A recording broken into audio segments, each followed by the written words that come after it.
Tere tulemast, minu nimi on Kaisa, aga ilmselt sa juba tegelikult tead seda. Ja ma ei tea, kui paljud teist seda on tähele pannud, aga juulikuu jooksul olen ma teiega jaganud erinevaid nädala videosid ja ma nimetaks seda kui nädalate seeriaks. Ja selle kuu viimaseks videoks saab olema minu nädala trennid. Ehk siis ma näitan teile, mis trenne ma tegin terve selle nädala jooksul. Ausalt öeldes ma tunnen, et praegune trennikava, mis ma olen endale teinud, sobib mulle kõige paremini ja see tõesti on aidanud mind rohkem, et üldse ennast trenni vedada õhtul, sest et mu trennid on nii mitmekülgsed praegu, ma ei tee kunagi sama asja. Ma segan enda trennidesse praegu nii hiiti kui jõutrenni, kui pilatest ja nii edasi, sest et mulle meeldib, kui mu kavas on natukene mitmekülgsust ja mulle meeldib enda kehale teha ka natukene sellist šokiteraapiat, sest et meie kehad harjuvad tegelikult väga kiiresti ära kõigega. Nii et vahepeal on lihtsalt hea teda äratada. Kindlasti, mida ma pean teile kindlalt mainima, mis ma arvan, et väga paljud vahepeal unustavad, on see, et nädalad ei ole vennad, päevad ei ole vennad ja kui sa üks nädal näiteks tegid, ma ei tea, mingi maks raskusega mingi squatid 80 kiloga ja siis järgmine nädal sa ei suuda üle 50 kilo squatida, täiesti random näide, võib-olla need numbrid tunduvad utoopilised, eks ju, aga point being, iga nädal ja iga päev ei ole samasugune ja tunneta lihtsalt oma keha trennis, ära lõhu ennast ja kui lihtsalt sellel päeval sa ei suuda seda maksimumraskust tõsta või sa ei suuda ennast pushida mingi mega higist kardiot tegema, siis ära tee seda, tee midagi muud. Sest at the end of the day kõige tähtsam on see, et sa ennast liigutaksid, kõige tähtsam on see, et sa naudiksid seda trenni, mida sa teed ja et sa lihtsalt annaksid endast maksimumi. Tavaliselt ma alustan enda trenne esmaspäeval ja minu trennipäevad ongi üldjuhul esmaspäev, teisipäev ja neljapäev, reede. Kui ma olen mega ekstra, mul on mega palju energiat ja ma tahan ennast veel rohkem pushida, siis ma teen ka tavaliselt laupäeval trenni, aga see on pigem harva. Ehk siis mul on tavaliselt ikkagi 4 trenni nädalas, väga harva 5. Kui ma olen eriti motiveeritud, jäta see meelde. Sa võib-olla teed 4 korda nädalas trenni, võib-olla 5, võib-olla üldse 3. Täiesti okei, seepärast, et sa pead leidma enda rütmi ja selle rütmi, mis sobib sinu kehale ja sinu tervisele kõige paremini, ütleme niimoodi. Ma loodan, et teile meeldib see video ja enne kui me lähme video juurde, siis kui sulle meeldib see video, ära unusta video jooksul panna sellele like ja kui sa ei ole veel subscribe'inud, siis kindlasti tee seda, sest et mul oleks väga hea meel, kui sa ühined minu YouTube'i perega. Aga lähme video juurde. Igat trennipäeva alustan ma korraliku soojendusega, sest ma olen piisavalt teinud läbi erinevaid vigastusi.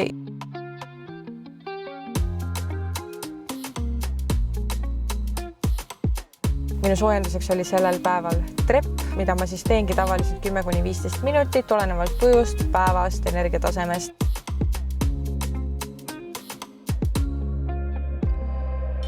Esimeseks harjutuseks on meil cable kickbacks plus hold. Nüüd selle harjutuse juures ongi tähtis meeles pidada, et tugijala põlv ei läheks üle varba. Samuti tuleb aktiveerida enda kõhulihaseid ja seljalihaseid, et pakkuda stabiilset raami. Kui ma jala viin taha, siis ma hoian enda jalga üleval kuskil 3 sekundit ja alles siis toon jala alla ja kordan seda 10 korda. Cable kickback ma tavaliselt teengi 4 ringi ja 10 kordust mõlemast jalast. Järgmiseks harjutuseks on hamstring curls, aga see on üks nendest harjutustest, mis mul on alati jalapäeval sees ja iga nädalaselt siis vastavalt sellele, kuidas ma tunnen, et kas on juba liiga lihtsaks harjutus jäänud või mitte, tõstan ma raskusi. See on väga hea harjutus, et tõsta tuhara lihast ja samuti mega hea harjutus, kui sa võitled tselluliidiga näiteks.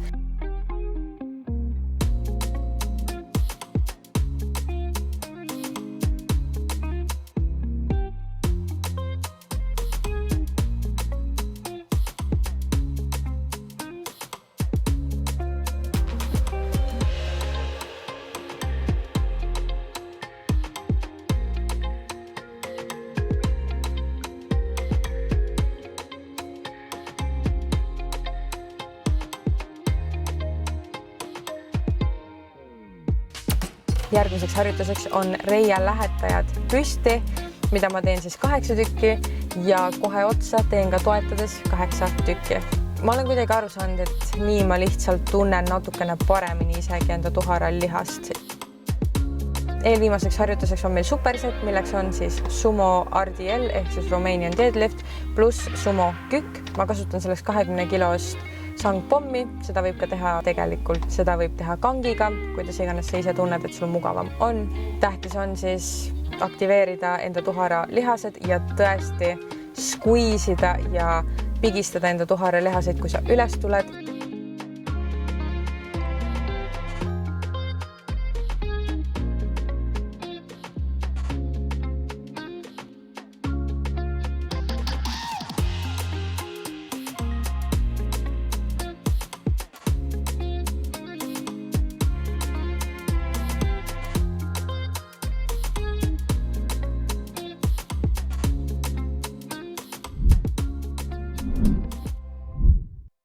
Ma hakkasin ütlema neile tere ilusat teisipäeva, Luuna, aga tead, mis täna on kolmapäev, nii et kolmapäev ja järjekordne trennipäev. Ma ei tea, kas ma olen teile seda varem maininud, aga kui ma ei ole, siis ma mainin teile praegu. Mul ei ole kindlat sellist trenni nädala rutiini välja kujunenud, küll aga mul on süsteem. Minu süsteem seisneb selles, et nädala jooksul siis ma ikkagi ideaalis üritan saada 4 trenni nädala jooksul täis. Ja minu strateegia, millega ma siis nädalasse sisse lähen, on see, et ma teen raskemad trennid nädala alguse poole ja sellised kergemad nädala lõpu poole ja kergemad, siis ma ei mõtle seda, et ma nagu mingi slackin või et see on lebo. Ei, lihtsalt ma jätan nädala lõppu sellised trennid, mis on kuidagi nagu lihtsam treenida, näiteks seljatrenn on alati. Vahet pole, mis raskused ärkis on alati üks nendest lihtsatest trennidest, mis ma tean, et see lendab mööda. Aga näiteks jalatrenn, tänane trenn, kardio.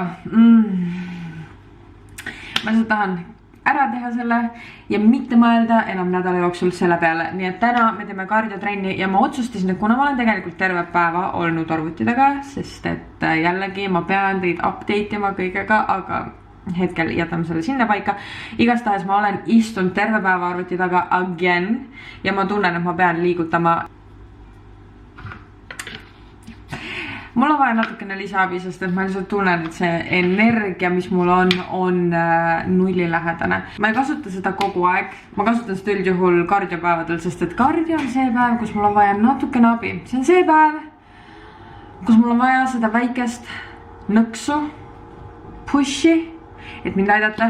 Nii et not sponsorid at all, me lihtsalt ostame seda, sest et see on ainuke pre-workout, mis ei tekita mul seda imelikku kihinat kehas ja sellist nagu sipelgate tunnet. See on Pulse Nutritioni pre-workout. Neil on mingi mitu erinevat maitset. Minu arust on sidruni maitse, kui ma ei eksi, ja sidrun, aga lime.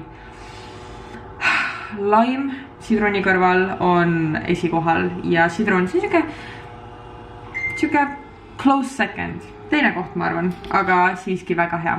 Täna siis ma teen selle rõveda kardiotrenni, mis nagu, see töötab minu jaoks väga hästi, sellepärast ma teengi seda, aga see on ikkagi see kardiopäev, mida ma ootan kõige vähem. Mul on tavaliselt nädala jooksul 2 kardiopäeva, aga teine kardiopäev on pigem selline heat kogu keha trenn, milles ma kasutan ka raskuseid. Nii et selles mõttes see mulle täiega meeldib, aga see tänane, see on lihtsalt selline mine ja tee ära põhimõtteliselt mentaliteet, sest et see ei ole väga nauditav, see ei ole väga põnev, ma ei mõtle selle jooksul otseselt, võib-olla mis tegelikult on väga hea, sest et ma olen terve päev, mu aju on lihtsalt kogu aeg mingi pum, järgmine asi, ei. Nii et selles mõttes okei, ta on väga hea.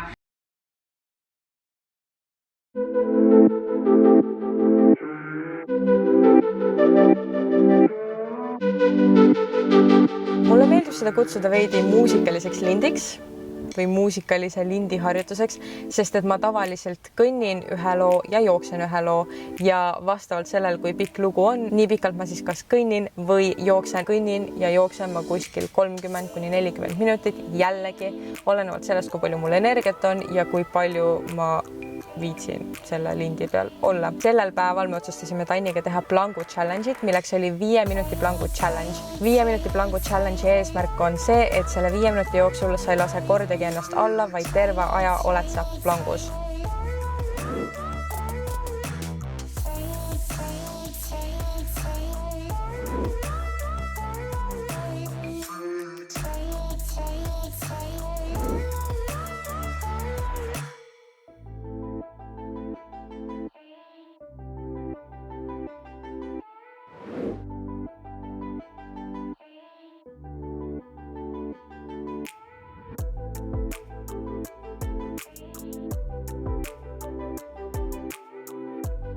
sellel nädalal tegin ma enda puhkepäeva neljapäeval ja samuti pühapäeval, sest et nagu ma ütlesin, minu nädal läks natukene nihkesse. Muidu tavaliselt oleks mu puhkepäev kolmapäev, laupäev ja pühapäev või siis kolmapäev ja pühapäev. Mida ma puhkepäevadel teen?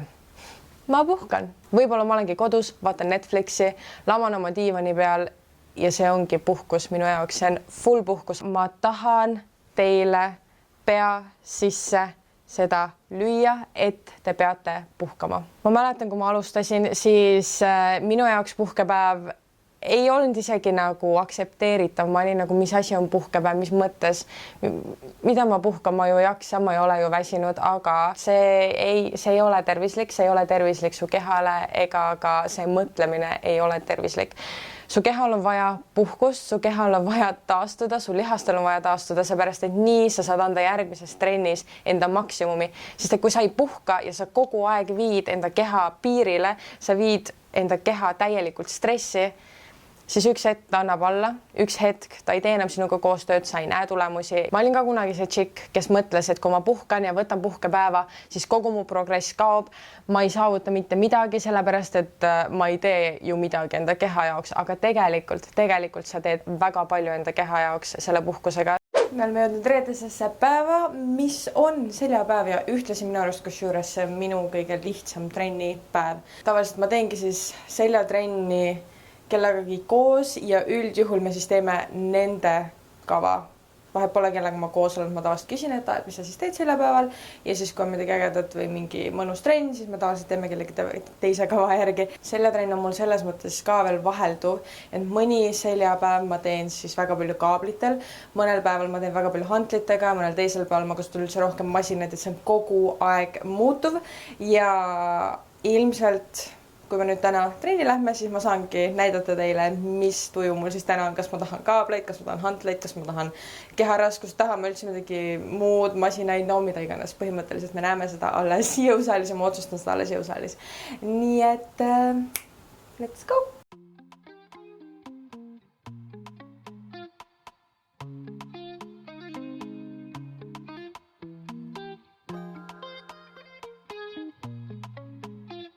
Igat seljapäeva alustan ma tavaliselt lõuatõmmetega, sest et see on selline väike challenge, millega kohe enda trenni alustada. Mõnikord ma teen kindlate kordustega ja seekord tegin ma siis kordustega. Ma tegin 8 kordust, 4 ringi. Kui ma olen end üles tõmmanud, siis ma hoian end seal üleval 2-3 sekundit ja siis lasen kontrollitult, rahulikult alla.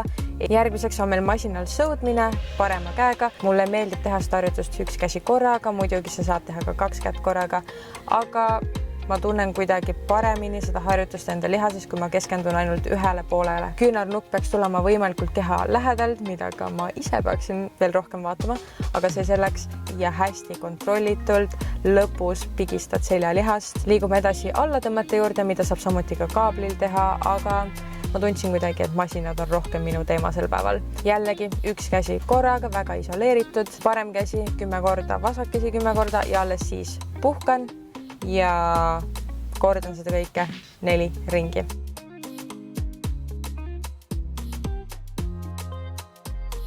Liigume edasi kõige uuema harjutuse juurde, mida ma alles hakkasin tegema, sellepärast et Laura tutvustas seda mulle, milleks on cable crossover. Ma tõesti ei oska seda eesti keeles öelda, aga see on väga hea sinu ülemistele, keskmistele seljalihastele. Ja mõlema kaabli otsas on mul 2,5 kilo. Nii et kui sa jaksad 5 kiloga juba, siis honey, you strong. Järgmiseks on meil sirge allatõmme, mida ma teen ka absoluutselt iga seljapäev. Väga hea külgmistele seljalihastele. Ja seda ma teen 10 korda, 4 ringi.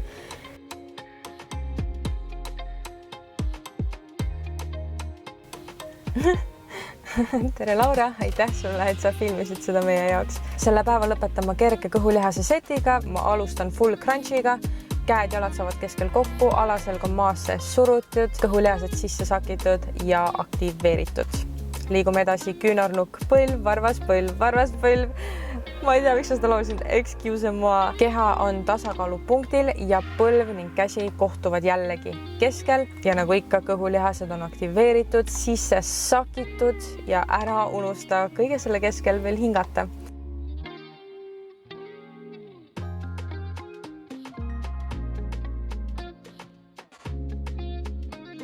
Viimaseks on meie vana hea 90 kraadi jalahoid ja see on killer ja let me tell you, selle päeva lõpus oli ka minul väga raskusi, et enda jalgu hoida üleval.